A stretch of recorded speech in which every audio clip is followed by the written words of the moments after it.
Hello guys, welcome back to my YouTube channel free online classes. आज हम discuss करेंगे personality की theory. ठीक है। पर्सनालिटी की थ्योरी को डिस्कस करने से पहले मैं थोड़ा सा इंट्रोडक्शन दे देती हूँ अबाउट पर्सनालिटी कि क्या होता है पर्सनालिटी। पर्सनालिटी देखा जाए तो एक टोटल होता है या फिर एक सम अप कहते हैं उसको, इनेट का और एक्वायर्ड डिस्पोजिशन का। मतलब कि आप जो भी सीख रहे हो, आप जैसा भी बिहेव कर रहे हो अपनी इनर क्वालिटीज के साथ और अपने आउटर मतलब आउटर एटमोसफेयर के साथ, that is your personality. Personality कहीं ना कहीं बोला जा सकता है कि आर्टिफिशियल एक फेस होता है या मास्क होता है। जैसे आप दूसरों के सामने कैसा बिहेव कर रहे हो, कैसी आपकी पर्सनालिटी है, कैसे आप उसके सामने एक्टिव रहते हो, एक्टिव नहीं रहते हो, ये सब सिचुएशंस आपकी पर्सनालिटी में आती हैं। या फिर आप ये भी कह सकते हो कि कोई व्यक्ति अपने ही वातावरण में खुद को कैसे एडजस्ट करता है या कैसे समन्वय स्थापित करता है, वो भी पर्सनालिटी है। अब देखा जाए तो साइकोलॉजिस्ट अलग अलग मतलब डेफिनेशन देते हैं पर्सनालिटी की। हर कोई पर्सनालिटी को अलग तरीके से डिफाइन करता है। तो आज हम इसकी थ्योरी की देखेंगे। दो थ्योरी हम पर्सनालिटी की, काफ़ी थ्योरी हैं। अगर हम बात करें, ट्रेट थ्योरी भी है पर्सनालिटी की, साइको सोशल थ्योरी है, साइको एनालिटिकल थ्योरी है। तो सबसे पहले हम बात करेंगे साइको एनालिटिकल थ्योरी की। पहले हमने कई थ्योरी डिस्कस कर ली है। आई होप आपको पसंद आई हो, और अगर आपको पसंद आई हो तो मेरे चैनल को लाइक, सब्सक्राइब एंड शेयर करना ना भूलें, ताकि मैं और वीडियोस बनाती रहूं। और तो चलिए, सबसे पहले अब हम स्टार्ट करते हैं psycho analytical theory of Freud. Sigmund Freud एक साइकोलॉजिस्ट है या फिर फिलोसोफर साइकोलॉजिस्ट है बेसिकली वो एक। और उन्हें माना जाता है कि he is the propounder, he is the proponent, या he is the father of psychoanalysis. उन्होंने एक्सप्लेन किया था किसी व्यक्ति के व्यक्तित्व को या फिर किसी मैन की पर्सनालिटी को। ठीक है। अब वो कैसी सिचुएशन में कैसे रिस्पोंड करेगा, ये भी सिगमंड फ्रूड ने ही बताया था। सिगमंड फ्रूड ने एक्सप्लेन किया था कि ह्यूमन का जो माइंड होता है या किसी व्यक्ति का जो दिमाग होता है, वो 3 लेवल्स में होता है। 3 लेवल या 3 स्टेट में किसी व्यक्ति का दिमाग रहता है। अब ये आपको डिसाइड करना है कि आपका दिमाग कौन सी सिचुएशन में, किस कंडीशन में कैसे बिहेव करेगा, और वो इन 3 लेवल्स में से कौन से लेवल में है। तो मतलब वन बाय वन डिस्कस करते हैं कि क्या, कौन सा लेवल क्या है, कैसे वो वर्क कर रहा है। तो सबसे पहले बात करते हैं हम इसकी। कॉन्शियस माइंड होता है एक अनकॉन्शियस माइंड होता है, और एक सब कॉन्शियस माइंड होता है। 3 माइंड होते हैं हमारे, मतलब 3 लेवल होते हैं हमारे माइंड के।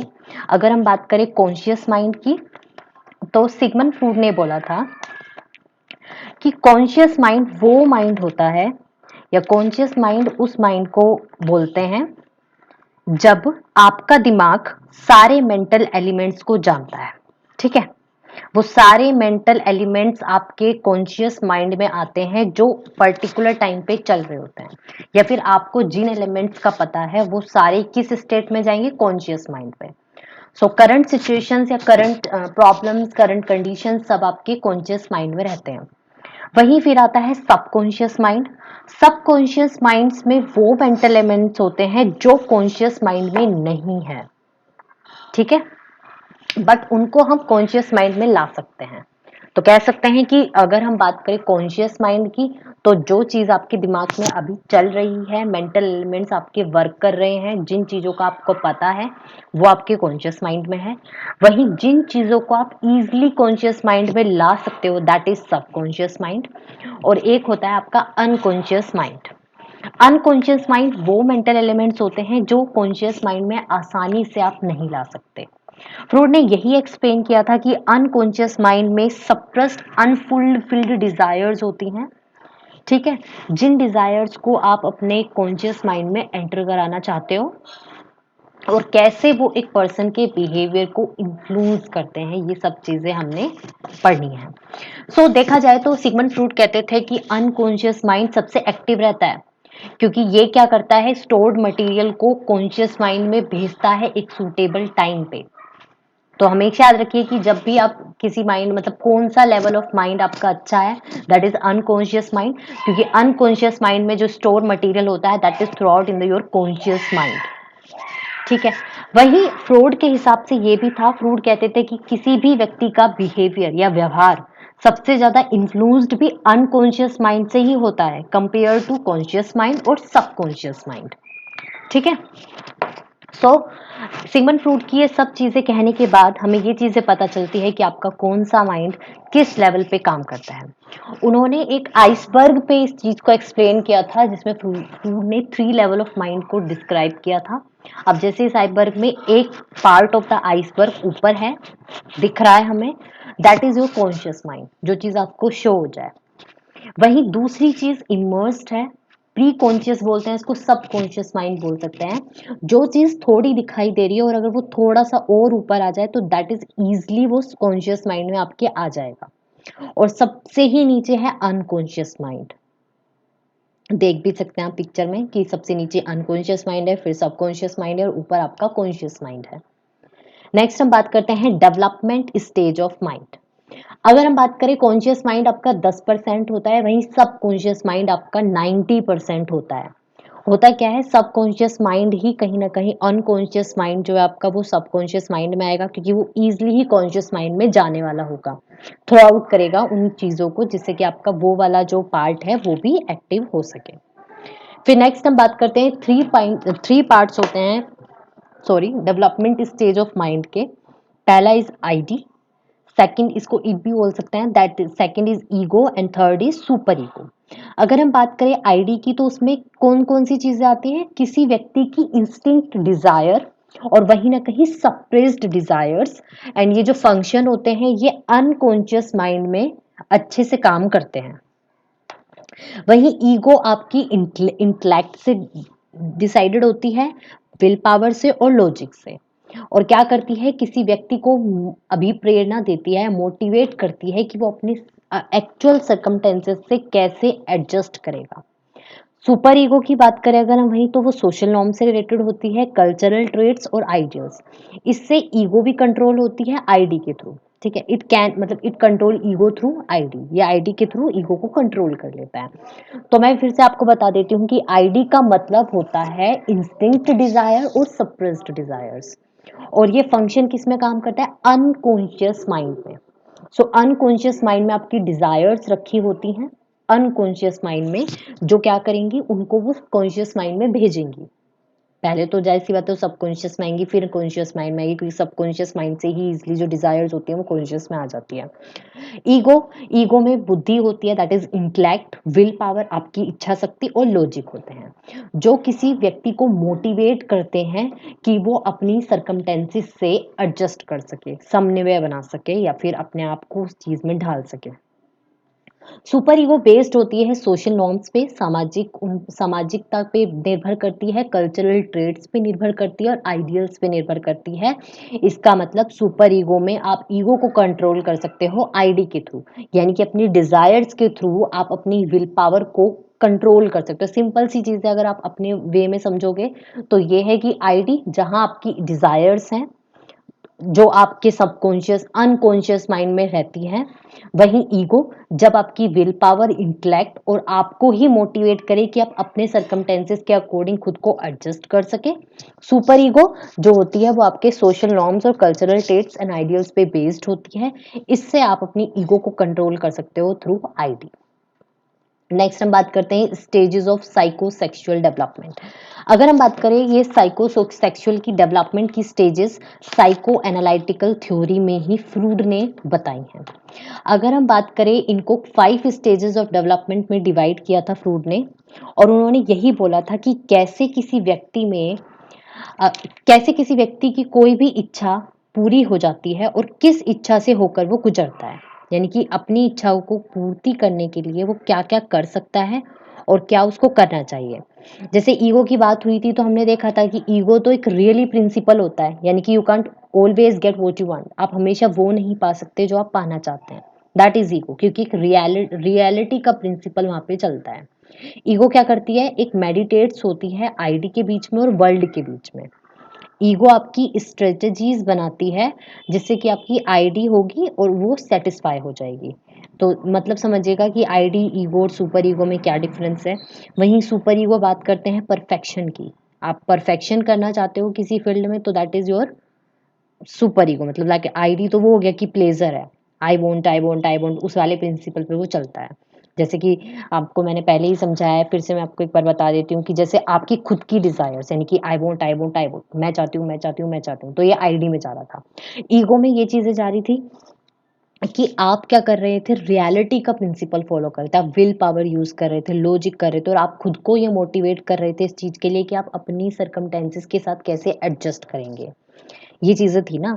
और वहीं एक बात करें अगर सुपर ईगो की, तो सुपर ईगो तो that is your third point. और उसमें आपको क्लियर ये चीज थी कि वहां पे परफेक्शन का प्रिंसिपल आता है, आप सोशल नॉर्म्स पे बेस्ड होंगे, आप ट्रेड्स और आइडियल्स को देखोगे, और वहीं आप अपने ईगो को कंट्रोल करोगे आईडी के थ्रू। ये चीजें उसमें मैटर कर रही थी। एग्जाम्पल से बता देती हूँ, अगर मैं आईडी की बात करूँ तो मैं उस चीज को अभी चाहती हूँ, यानी कि मुझे जो चीज है वो अभी चाहिए, तो दैट इज माई आईडी। वहीं अगर मैं बात करूँ ईगो की, तो लेट्स फिगर आउट कि कैसे उस चीज को पाया जाएगा, ये पता लगाते हैं। ठीक है, वो चीज मुझे अभी चाहिए, लेकिन अगर मुझे पता लगाना है कि वो चीज कैसे एक साथ हम काम करेंगे या कैसे उस चीज को पाएंगे, दैट इज ईगो। और वहीं अच्छे लोग इन चीजों के बारे में नहीं सोचते, that is super ego. So clear, I think in इस एग्जाम्पल से आपको ये क्लियर हो गया होगी कि क्या क्या आईडी है, क्या ईगो है और क्या सुपर ईगो है। एक एग्जाम्पल और है, मैं उस चॉकलेट को खाना चाहती हूँ, दैट इज आईडी। वहीं एक स्मॉल बार ऑफ चॉकलेट मुझे खाना है, दैट इज ईगो। और मैं सुपर डाइट पे हूँ, दैट इज सुपर ईगो। मतलब कि मैं डाइट पे हूँ और मेरे को एक चॉकलेट भी चाहिए, तो इससे एक बन जाएगी ईगो। होगा क्या, सिचुएशन के हिसाब से फिर मुझे स्मॉल बार ऑफ चॉकलेट चाहिए। आई थिंक आपको इस एग्जाम्पल से क्लियर हो गया होगा कि क्या आईडी, ईगो, सुपर ईगो में डिफरेंस है। अब हम बात करते हैं कॉन्शियस माइंड की। जैसे मैंने क्लियर कर दिया था कि जब भी हम साइको सेक्सुअल इस डेवलपमेंट की स्टेजेस को पढ़ेंगे, इसको साइको एनालिटिकल थ्योरी भी बोलते हैं। इसमें कॉन्शियस माइंड, अनकॉन्शियस माइंड और सबकॉन्शियस माइंड बहुत इंपॉर्टेंट रोल फॉलो करता है। कॉन्शियस माइंड में वो सब चीजें आती हैं जिनके बारे में आप सबको पता है। ये एक ऐसा एस्पेक्ट हो गया जहां पे आपकी मेंटल प्रोसेसिंग चल रही है, जिस चीज के बारे में आप सोच सकते हो या सोच रहे हो। यानी कि जो भी इवेंट्स होते हैं, एक्सपीरियंसेस होते हैं, आप उनको रिट्रीव कर रहे हो या याद कर रहे हो, इजिली याद कर पाते हो, तो ये भी आपका कॉन्शियस माइंड है। जैसे कि टेलीफोन नंबर्स आपको याद हैं, कुछ टेलीफोन नंबर्स आपको याद होते हैं जो आपके रिलेटिव्स के होते हैं, बर्थडे की डेट, आप खुद के बर्थडे की डेट तो बेसिकली आपको याद होती है, हॉलीडेज आपको याद होते हैं, that is your in conscious mind. I think आपको कॉन्शियस माइंड का कंसेप्ट क्लियर हो गया होगा। नेक्स्ट है हमारा सबकॉन्शियस माइंड। इसमें वो सारी मेमोरीज जाती हैं जो भूल गए हम, लेकिन अगर हम अपने दिमाग पे जोर डालें या थोड़ा सा भी उसको याद करने की कोशिश करें, तो वो चीजें कॉन्शियस माइंड में आराम से आ जाएंगी। जैसे टेलीफोन के नंबर्स हैं जो बड़े, जो हमें ज़्यादा हमारे रिलेटिव्स के नहीं होते, काफ़ी दूर के रिश्तेदारों के होते हैं, लेकिन हमने फ्रिक्वेंटली यूज़ किए होते हैं। कई बार ऐसा होता है हम अपने भाई बहनों का नंबर याद करके रखते हैं लेकिन वो भूल जाते हैं, बट दैट इज हमने याद किए थे एक पर्टिकुलर टाइम पे, तो उसको हम कॉन्शियस माइंड में ला सकते हैं क्योंकि वो सब कॉन्शियस माइंड में पड़े हुए हैं। सो नेक्स्ट इट इसको हम मान सकते हैं कि सुपर ईगो इसको कंट्रोल करता है, सबकॉन्शियस माइंड को। नेक्स्ट है अनकॉन्शियस माइंड। इसमें वो सारी मेमोरीज आती हैं जो आसानी से आप कॉन्शियस माइंड में नहीं ला सकते। ठीक है, इसके भी अगर हम बात करें तो ये तो प्लीजेंट सिचुएशंस भी होती हैं, अनप्लीजेंट सिचुएशंस भी होती हैं जो आपको याद नहीं रहती है, आपके अनकॉन्शियस माइंड में पड़ी हुई होती हैं। अब बातें करते हैं stages of psycho sexual development की। तो सबसे पहले हम फ्रूड ने 5 जो थी वो स्टेजेस दी थी psycho sexual stages of development, जिसमें पहले उसने बोला था ओरल स्टेज 0 to 2 years तक रहती है। इसमें बच्चे जो होते हैं, जैसे कि इस पिक्चर में दिखाया गया कि इन्फेंट होते हैं, उनको जो खुशी मिलती है, उनको जो आनंद मिलता है, वो इस तरह की एक्टिविटीज से मिलता है, जैसे कि वो किसी खाने को खाने लगते हैं, मतलब थंब चूसते हैं अपना, और फीडिंग खाना, उनको कोई भी चीज़ होगी वो उसको खाने लग जाते हैं छू के। बैबलिंग करने की उसकी आदत होती है बच्चे की। तो ये 0 to 2 years में वो ओरल एज में रहते हैं और ओरल एज में उनको इन्हीं से सेटिस्फेक्शन मिलती है। सो फ्रूट के हिसाब से अगर हम ओरल एज की बात करें या ओरल स्टेज की बात करें, तो एक बच्चा किसी भी ऑब्जेक्ट को सक करता है अपनी लिबिडो को सेटिस्फाई करने के लिए। इसी तरीके से अगर जैसे वो दूध पीता है या फिर वो निप्पल पीता है, तो ये सारे के सारे सकिंग है किसी ऑब्जेक्ट के, और इससे उसको आत्म मतलब उसको जो चाहिए होते हैं, उसकी जो सेटिस्फेक्शन होती है वो अचीव हो जाती है। उसको इंटरेस्ट आता है ये सब करने में, हम ये बोल सकते हैं। सेकंड है अनल। अनल में बच्चा ये सीख जाता है कि सोसाइटी की क्या डिमांड्स है और क्या उसको करना है। मतलब 2 टू 3 इयर्स अनल स्टेज में बच्चे को ये पता चल जाता है, जैसे कि उसको अब लिबिडो मतलब उसको अब सेटिस्फेक्शन मिलती है यूरिनेशन में और डिफेक्शन में। अगर हम देखा जाए तो हम ये कह सकते हैं कि अब उसको पता चल जाता है कि कैसे अपने ब्लैडर को कंट्रोल करते हैं और बाउल को कंट्रोल करते हैं। मतलब उसको ये पता चल जाता है कि सुसु पोटी उसको कब आई और कैसे उसको उनको कंट्रोल करना है, मतलब दूसरों को कैसे बताना है। 2 टू 3 इयर्स में बच्चा ये बताने लगता है कि उसको जाना है या उसको कोई दिक्कत है, तो वो अपनी परेशानियों को भी थोड़ा-थोड़ा, धीरे-धीरे मतलब सोसाइटी के नॉर्म्स के अकॉर्डिंग वो रहने लग जाता है। अब ओरल स्टेज में हम ये भी कहते हैं, क्योंकि इन्फेंट, रुक जाओ, नेक्स्ट हम बात कर लेते हैं फैलिक की। फैलिक में बच्चा रियलाइज करने लग जाता है मेल फीमेल का डिफरेंस, और उसको अब सेक्सुअलिटी का कंसेप्ट समझ में आने लग जाता है। 3 से 7 इयर्स का बच्चा ये समझने लग जाता है कि मैं लड़का हूँ या लड़की, और लड़के और लड़की में क्या डिफरेंस है। लेटेंसी में 7 टू 11 इयर्स का जो बच्चा होता है या स्टूडेंट होता है या हम चिल्ड्रन कह सकते हैं, वो कंटिन्यू करने लगता है, अपनी खुद की डेवलपमेंट करने लगता है, सेक्सुअल अर्जेस से भी मान सकते हैं, और रिलेटिवली वो क्वाइट रहता है, मतलब शांत भी रहता है। जेनिटल स्टेज लास्ट स्टेज होती है जो 11 टू अडल्टहुड तक जाती है या एक पर्टिकुलर एज तक जाती है। इसमें ग्रोइंग होती है, अडोलसेंस शेक ऑफ, मतलब उन इसमें बच्चा जो होता है वो मैच्योरिटी पे जाने लगता है और अपोजिट सेक्स की तरफ अट्रैक्ट होने लगता है। सो यही थी फ्रूड की psychosexual stages of development. Next हम बात करेंगे इनको ब्रॉड में, अच्छे से एक एक स्टेज को समझेंगे कि क्या किस स्टेज में अच्छे से होता है। सबसे पहले according to Freud, most important role जो होता है बिहाइंड मैंस बिहेवियर, किसी भी व्यक्ति के व्यवहार में जो सबसे इंपॉर्टेंट रोल होता है वो उसकी इनर पावर से होता है, यानी कि उसकी खुद की मन की इच्छा क्या कहती है, उसकी विल पावर क्या कहती है, उसका देश को मतलब सॉरी उसका सोसाइटी को समझने का क्या तरीका है, वो लोगों को कैसे समझता है, कैसे उनके साथ बिहेव करता है, ये सब चीजें इंपॉर्टेंट है कि वो कैसे बिहेव कर रहा है। उसका बिहेवियर इन चीज़ों से ही मतलब डिटरमाइन होता है, या कह सकते हैं पता चलता है कि उसको कितना उसका जो लिबिडो है वो कितना सेटिस्फाई है, नॉर्मल है, डिस्ट्रैक्टेड है या ऑब्स्ट्रैक्टेड है, डिफॉर्म्ड भी कह सकते हैं हम। मतलब किसी चीज़ से उसको कितना आनंद मिल रहा है, आनंद नहीं मिल रहा है तो दुख मिल रहा है, ये सब चीज़ें इस चीज़ों में आप डाल सकते हो। नेक्स्ट हम बात करते हैं अपनी 5 स्टेजेस की। तो सबसे पहली स्टेज है ओरल स्टेज। जैसे मैंने पहले ही बता दिया था कि 0 से 18 महीने का जो बच्चा होता है वो ओरल स्टेज में रहता है, और उसको अपनी लिबिडो या उसको अपना वो कैसे अपने आप को सेटिस्फाई करता है, अपनी उत्तेजना को, या कह सकते हैं अपनी जो उसकी इच्छाएं होती हैं उनको कैसे सेटिस्फाई करता है, एक किसी भी ऑब्जेक्ट को सक करने लगता है, जैसे कि इस पिक्चर में दिखाया है। बच्चे होते हैं ना छोटे छोटे, वो कागज को भी खाने लग जाते हैं, जो भी चीज़ उनको मिलती है वो उनको मुंह में देने लग जाते हैं, तो दैट इज द तरीका। और मतलब ये तरीका है कि कैसे वो अपनी सोसाइटी से, कैसे वो अपनी फैमिली से, कैसे वो नई नई चीज़ों से इंटरेक्ट करते हैं। 0 से 18 महीने का बच्चा यही करता है, उसको जो भी चीज़ मिलती है वो सेटिस्फाई करता है उसको मुंह में ले जाके, मतलब खेल कर उसके साथ। So during the early stage the infant primary source of interaction जो होता है वो उसके माउथ से होता है। रिफ्लेक्शन हम उसको बोल सकते हैं, रिफ्लेक्सेस आते हैं। एक मतलब उसका जो मुंह होता है वो वाइटल होता है फॉर ईटिंग, और उसको प्लेजर मिलती है ओरल स्टिमुलेशन से, चाहे वो ग्रेटिफाइंग करे एक्टिविटीज को। ये प्राइमरी कन्फ्लिक्ट इस स्टेज में वीनिंग प्रोसेस होती है। ये फिक्सेशन इस अगर इस सपोज करो इस स्टेज में अगर उसके साथ फिक्सेशन हो जाए, वो इस चीज को करने ही लग जाए, तो फ्रॉड का हिसाब से ये था कि ये बहुत बड़ी प्रॉब्लम हो जाएगी, क्योंकि बच्चा क्या करेगा, बड़े तक अपनी यही आदत बना के रखेगा, और आई थिंक उसको प्रॉब्लम होने लग जाएगी ड्रिंकिंग में, ईटिंग में, स्मोकिंग में, और भी काफी दिक्कत उसको होने लगेगी।